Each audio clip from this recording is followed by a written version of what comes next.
Hello दोस्तों, आज हम बात करेंगे एक बहुत इंपॉर्टेंट टॉपिक पर जो है गवर्नमेंट को क्यों ज़्यादा खर्चा करना चाहिए इंडिया की ग्रोथ के लिए। इस वीडियो में हम डिस्कस करेंगे कि गवर्नमेंट का एक्सपेंडिचर किस तरह से इकोनॉमिक ग्रोथ को बूस्ट कर सकता है और किस तरह से पब्लिक इन्वेस्टमेंट और गवर्नमेंट स्पेंडिंग एक म्यूचुअल रिलेशनशिप है।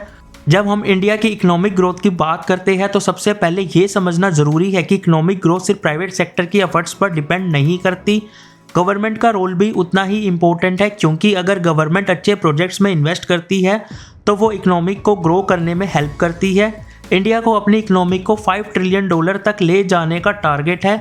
ये टारगेट अचीव करने के लिए हमें बहुत सारी इन्वेस्टमेंट चाहिए होंगी, जिसमें गवर्नमेंट का कंट्रीब्यूशन ज़रूरी होगा। अगर गवर्नमेंट अपने एक्सपेंडिचर को वाइजली एलोकेट करती है तो ये पब्लिक सेक्टर की इन्वेस्टमेंट प्राइवेट सेक्टर को भी मोटिवेट करती है। जैसे अगर इंफ्रास्ट्रक्चर प्रोजेक्ट्स पर गवर्नमेंट इन्वेस्ट करती है तो इससे लोकल बिजनेस को अपॉर्चुनिटीज़ मिलती है और एम्प्लॉयमेंट भी बढ़ती है। आज के टाइम में जब हम ग्लोबल इकोनॉमिक स्लोडाउन और डोमेस्टिक चैलेंजेस फेस कर रहे हैं, गवर्नमेंट को अपने एक्सपेंडिचर को फोकस करना होगा।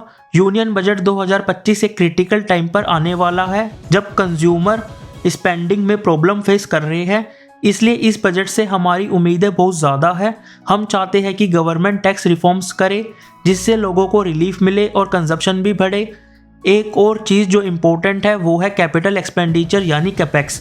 गवर्नमेंट का कैपिटल एक्सपेंडिचर बहुत इंपॉर्टेंट है, क्योंकि जब कंज्यूमर डिमांड वीक होती है तब गवर्नमेंट का खर्चा इकोनॉमिक एक्टिविटी को स्टिम्युलेट करता है।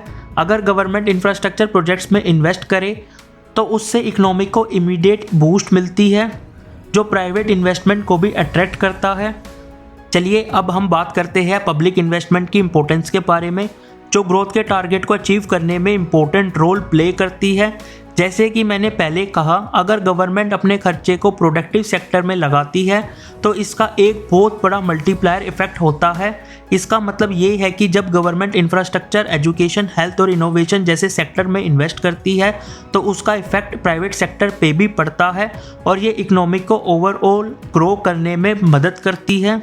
फॉर एग्जाम्पल, जब गवर्नमेंट रोड्स, एयरपोर्ट्स और ब्रिजेस जैसे इंफ्रास्ट्रक्चर प्रोजेक्ट्स में पैसा लगाती है तो सिर्फ कंस्ट्रक्शन कंपनीज को ही बेनिफिट नहीं होता, बल्कि इंडस्ट्री को भी हेल्प मिलती है जो इस इंफ्रास्ट्रक्चर को यूज़ कर रही होती है। ये इन्वेस्टमेंट इकोनॉमिक एक्टिविटी को स्टिम्युलेट करते हैं, जिससे जॉब क्रिएट होती है और डिमांड भी बढ़ती है। इस वक्त जब कंज्यूमर स्पेंडिंग थोड़ा लो है और ग्लोबल इकोनॉमिक अनसर्टेनिटीज चल रही है, तब पब्लिक एक्सपेंडिचर और गवर्नमेंट इन्वेस्टमेंट सबसे ज़्यादा ज़रूरी हो जाती है। ये पब्लिक इन्वेस्टमेंट प्राइवेट सेक्टर को भी एनकरेज करती है कि वो अपने कैपिटल एक्सपेंडिचर को इंक्रीज करे, जो इकोनॉमिक ग्रोथ को और भी एक्सेलरेट करेगा। आपने सुना होगा, जब खर्चा बढ़ता है तो इकोनॉमिक को ग्रोथ मिलती है। ये सही है। अगर गवर्नमेंट अपने स्पेंडिंग को स्ट्रेटजी बनाकर लगाती है तो उसका डायरेक्ट इम्पैक्ट इकोनॉमिक की ग्रोथ पर पड़ता है। जैसे कि कैपिटल एक्सपेंडिचर की बात करते हैं, जिसमें गवर्नमेंट इंफ्रास्ट्रक्चर और मैन्युफैक्चरिंग सेक्टर्स में इन्वेस्टमेंट कर रही है। ये प्रोजेक्ट्स लॉन्ग टर्म ग्रोथ के लिए बहुत ज़रूरी है। चलिए अब हम बात करते हैं कैपिटल एक्सपेंडिचर के बारे में, जो इंडिया की ग्रोथ के लिए बहुत ज़रूरी है, लेकिन इसके साथ कुछ चैलेंजेस भी है। कैपिटल एक्सपेंडिचर यानी कैपेक्स वो पैसा होता है जो गवर्नमेंट लॉन्ग टर्म प्रोजेक्ट्स के लिए इन्वेस्ट करती है। इसमें इंफ्रास्ट्रक्चर डेवलपमेंट, इंडस्ट्री को मॉडर्नाइज करना और इनोवेशन को सपोर्ट करना इंक्लूड होता है। अभी के टाइम में इंडिया की गवर्नमेंट अपने कैपेक्स को इंक्रीज करने की कोशिश कर रही है। रिसेंट रिपोर्ट्स के हिसाब से 2025 का यूनियन बजट गवर्नमेंट का कैपिटल एक्सपेंडिचर 3.4% ऑफ जीडीपी तक पहुंचने की उम्मीद है, जो पहले की 1.6% से काफ़ी ज़्यादा है। ये एक पॉजिटिव स्टेप है, क्योंकि जब गवर्नमेंट इंफ्रास्ट्रक्चर प्रोजेक्ट्स में पैसा लगाती है तो इकोनॉमिक को तुरंत बूस्ट मिलता है। इससे जॉब्स मिलती है, इंडस्ट्री ग्रो होती है और प्राइवेट सेक्टर भी अपने इन्वेस्टमेंट बढ़ाती है। पर एक चैलेंज भी है जो देखने को मिल रहा है। गवर्नमेंट के कैपिटल एक्सपेंडिचर में थोड़ा स्लो डाउन आया है। इलेक्शन पीरियड्स के दौरान सेंट्रल और स्टेट गवर्नमेंट ने अपने खर्चे थोड़े धीरे किए हैं। जैसे फाइनेंशियल ईयर 2025 में सेंट्रल और स्टेट गवर्नमेंट का कैपिटल एक्सपेंडिचर 15% और 10% तक डाउन हुआ है, जो एक रेड फ्लैग है। यानी जब गवर्नमेंट अपने कैपिटल एक्सपेंडिचर को स्लो करती है तो ओवरऑल इकोनॉमिक मोमेंटम भी गिर सकता है। फिर भी ये स्लो डाउन टेम्पररी हो सकता है, क्योंकि इलेक्शन के बाद गवर्नमेंट अपना फोकस वापस इंफ्रास्ट्रक्चर प्रोजेक्ट्स पर लाएगी। अगर गवर्नमेंट अपने कैपेक्स टारगेट्स को प्रॉपरली इम्प्लीमेंट करती है तो हम देख सकते हैं कि second half of financial year 2025 में पब्लिक कैपेक्स बढ़ेगा। ये public sector investment private sector को भी अट्रैक्ट करेगा और इकोनॉमिक एक्टिविटी को बूस्ट देगा। एक और चीज़ जो इम्पोर्टेंट है वो है कि स्टेट्स को सेंट्रल गवर्नमेंट का जो इंटरेस्ट फ्री लोन मिल रहा है उसका प्रॉपर यूटिलाइजेशन होना चाहिए। पिछले साल स्टेट्स ने जो बजटेड अमाउंट यूज़ किया था वो सिर्फ 1.1 ट्रिलियन था, जबकि उन्हें 1.3 ट्रिलियन दिया गया था। इसका मतलब ये है कि स्टेट्स को अपने स्पेंडिंग को थोड़ा और इफेक्टिवली मैनेज करना होगा ताकि वो अपने ग्रोथ टारगेट्स को अचीव कर सके। अब हम बात करते हैं इंडिया की ग्रोथ को सस्टेन करने के लिए किस तरह की स्ट्रेटजीज ज़रूरी है। जैसे कि मैंने पहले बताया, गवर्नमेंट का कैपिटल एक्सपेंडिचर काफ़ी इंपॉर्टेंट है, लेकिन प्राइवेट सेक्टर इन्वेस्टमेंट का भी अपना रोल है। अगर गवर्नमेंट अपने स्पेंडिंग को इंक्रीज कर रही है तो प्राइवेट सेक्टर को भी अपना इन्वेस्टमेंट बूस्ट करना पड़ेगा, लेकिन प्राइवेट सेक्टर अभी थोड़ा कॉशियस है।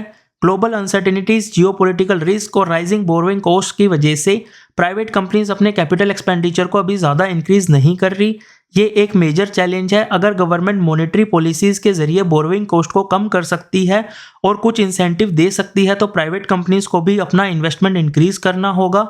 अगर हम रिसेंट डाटा देखें तो इंडिया का gross fixed capital formation financial year 2024 में 30.8% ऑफ जीडीपी तक पहुंचा है, जो पहले पेंडेमिक के टाइम से काफ़ी ज़्यादा है। ये इंडिकेट करता है कि कैपिटल एक्सपेंडिचर बढ़ रहा है, लेकिन ये ग्रोथ लार्जली गवर्नमेंट के स्पेंडिंग और हाउस होल्ड इन्वेस्टमेंट पर डिपेंड करती है। प्राइवेट सेक्टर की इन्वेस्टमेंट अभी उतनी स्ट्रॉन्ग नहीं है और ये एक कॉशनरी सिग्नल है। अब एक और इम्पोर्टेंट पॉइंट है फॉरेन डायरेक्ट इन्वेस्टमेंट और foreign portfolio investment. Financial year 2025 में एफडीआई इन्फ्लोज अच्छी ग्रोथ दिखाई है, लेकिन नेट बेसिस पर एफडीआई थोड़ा स्लो हुआ है, जिसका रीज़न है हायर रिपेट्रिएशन ऑफ प्रॉफिट्स। ये भी एक चैलेंज हो सकता है क्योंकि जब फॉरेन इन्वेस्टमेंट का फ्लो स्लो होता है तो रुपये पर प्रेशर पड़ता है और हमारी करेंसी डेप्रिसिएशन फेस करती है। इसलिए हमें ग्लोबल इन्वेस्टमेंट लैंडस्केप को क्लोजली मॉनिटर करना होगा। तो ओवरऑल कंक्लूजन ये है कि अगर हम अपने $5 ट्रिलियन इकोनॉमिक का टारगेट को अचीव करना चाहते हैं तो हमें अपने पब्लिक इन्वेस्टमेंट और प्राइवेट सेक्टर ग्रोथ को बैलेंस करना होगा। गवर्नमेंट को अपने कैपिटल एक्सपेंडिचर और टैक्स रिफॉर्म्स कंटिन्यू रखने होंगे और प्राइवेट सेक्टर को अपने कॉन्फिडेंस को बूस्ट करना होगा। अगर ये दोनों काम सही से हो जाते हैं तो इंडिया की इकोनॉमी एक स्ट्रॉन्ग पाथ पर ग्रो कर सकती है। तो दोस्तों, आज हमने ये समझा कि गवर्नमेंट का एक्सपेंडिचर और कैपिटल एक्सपेंडिचर कितना इंपॉर्टेंट है इंडिया की ग्रोथ के लिए। हमने ये भी देखा कि कुछ चैलेंजेस है, जैसे इलेक्शन के दौरान स्लो गवर्नमेंट स्पेंडिंग और प्राइवेट सेक्टर की कॉशियस अप्रोच, लेकिन अगर हम स्ट्रेटजी बनाकर मूव करें तो हम अपने इकोनॉमिक गोल्स अचीव कर सकते हैं। अगर आपको ये वीडियो पसंद आई तो प्लीज़ लाइक और सब्सक्राइब करना ना भूलें। बाकी अगर आपका कोई भी डाउट है तो आप कमेंट सेक्शन में पूछ सकते हो।